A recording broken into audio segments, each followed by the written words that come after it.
Rapidly running out of week, and as we go into the weekend, some changeable conditions out there. Add to that, as we go past this short-range forecast, we'll be looking for some much cooler weather to be heading our way into next week. The Ides of March look like they're going to be possibly a little bit on the frosty side, but don't worry, because we'll be looking for the potential of some much warmer conditions by about this time next week. We'll show you that on the 7-day forecast in just a little bit, which, coincidentally, you can also pick up at our website, wdef.com/weather. I'm Chief Meteorologist Austin Onek from News 12 in downtown Chattanooga. Find me, drop an email to me, and find me at aonek@wdef.com. Glad to have you along for the ride. This is Weather Overtime. It's our online video weather blog to give you much more information as to what's going on with the weather than what you can typically get during a regular TV newscast. So thanks for stopping by. Quick check of the almanac for the day. Again, not bad. We were just a little bit below normal for today, back in the upper 50s to the lower 60s. Now, as of right now, we've had a few speckles of rainfall on our windshields, but so far not seeing anything in the way of an update where it comes to any rainfall as of the time we record this. But later on tonight, more showers could be a possible problem, which means we are still behind for the year and ahead for the month by a fraction of an inch either direction. More rainfall coming our way in the next couple of days. Gray skies across much of the area for tonight. Island Cove Marina and Resort Camera, usually a very good place to see a sunset from this vantage point, but not picking up much of anything else in the way of rainfall for the time being. A lot more colorful on our weather window picture of the day, looking at what we assume is Battlefield Parkway heading toward Flintstone.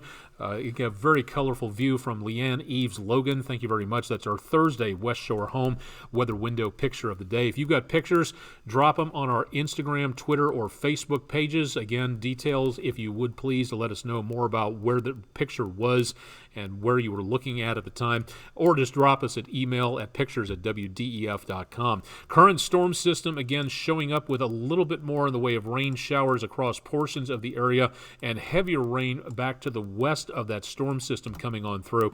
Some of this moisture is coming in from off of the Pacific. It's making its way over portions of Baja and up this direction, and going to continue that way for tonight as one example of an atmospheric river drops some moisture where we are. Another one is shaping up as we go into the next couple of days, and we've already had kind of a weak atmospheric river coming in and getting weaker, but that's a lot of moisture coming in from off the Pacific from several different points, and you can see that very easily in numerous locations. The blue shows you again where the moisture-rich air is. The brighter orange and yellow colors shows where the drier air is, and we've got tons of moisture heading our direction, including that new amount of moisture coming in from off the Pacific Ocean, which means for right now that we are seeing from coast to coast, from around the East Coast, close to the New York tri-state area, across the Great Lakes, into the Plain States, and all the way into the Intermountain West and portions of the western United States.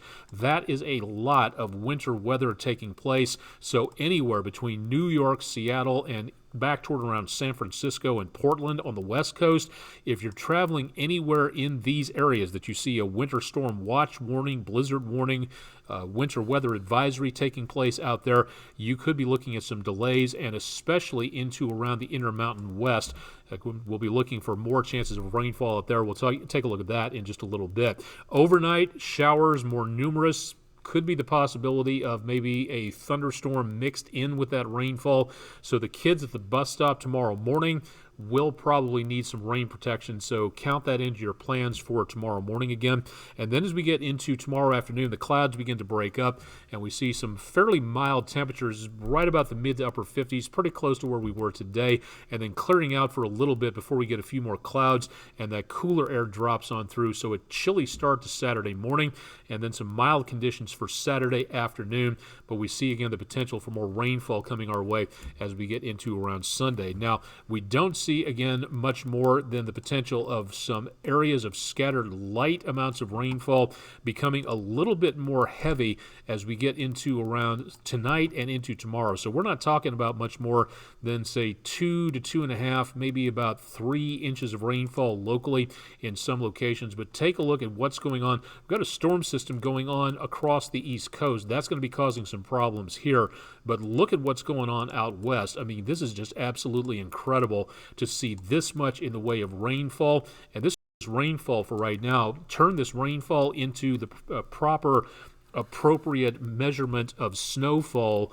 About 10 inches of snow can come from 1 inch of rain, and we are looking at a ton of rainfall into around the Cascades, the Sierras, across the Intermountain West, and all the way up into around portions of the West Coast states. So if you're traveling anywhere, say, west of the Great Lakes, rain, snow, and especially into the western third of the United States, could be some major travel problems going on there. Flash flooding, not really a great deal of it, but down into northeastern Alabama tonight into Friday. Might see some activity there. And again for Sunday, not exactly for us, but close enough to where we want to pay attention. Again, that's only a marginal threat of flash flooding, but it could be possible. Severe weather chances back to our west as we go into tonight and around portions of early Friday morning, but we also see again that potential in that very pale green color, the possibility of maybe some thunderstorms. Now that goes away for Friday, not much of a threat there, but then comes back our direction as we go from Saturday into Sunday. The primary threat for severe weather well to our west, but for us, again, all we're looking for is just the possibility of just some thunderstorms mixed in. Also, as we go toward next week, as we've said before, and getting you updated on the possibility of what may be coming our way in the form of very cold weather as we go toward the middle part of the month. I want to talk real briefly again for our teachers out there, administrators, principals who would like to get some science in the classroom. We'd love to come to your classroom, but we have to be invited. So our Food City Weather in the Classroom program, all you have to do is go to our website at wdef.com/weather and fill out the form to have more information about where you are and how big your class size is, what grade level, any special topics you'd like to talk about. My Van de Graaff generator, I wish I had that still, but broke down back in Memphis, so don't have that anymore. But that was a great way to talk about static electricity as lightning, and also talk to younger groups as well.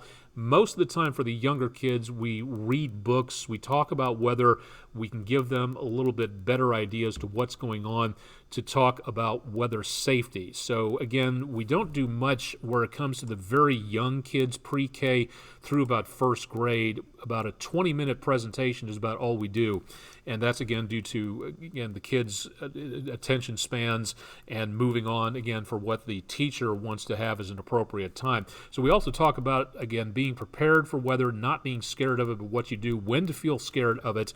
And, again, maybe reading some weather books as a neat little intro there. For the higher grade levels, we talk more about science, math, technology, careers, things of that nature, and also about weather safety. So tons of stuff we can talk about for the higher grades as well. If you'd like to know more about the program, head to the What I Want to Know show portion of our YouTube channel. That's for me and for News 12, and that'll give you an idea as to what you're looking at in detail, more than my explanation can give you here. Program your weather radio. We can help you do that. WDEF.com/weather. Best time to get ready for severe weather is now, when nothing is going on.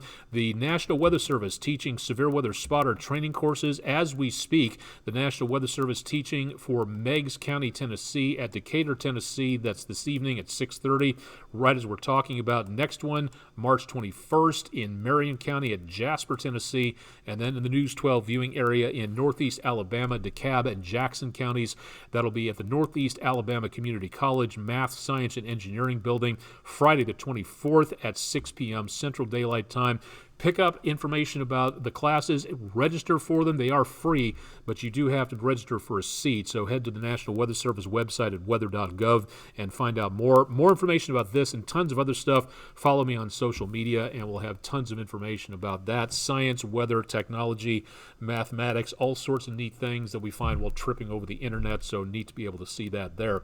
Chip Chapman has more bright and early Friday morning for you. Updates on your forecast, again, at WDEF.com/weather. weather, and you can reach me at aonic@WDEF for emails there. Thanks for watching Weather Overtime for Thursday evening. Be safe out there. Keep it tuned to News 12 for updates, and we'll have more tonight on News 12 at 11, and again throughout the rest of Friday, so stay tuned to News 12 on air and online.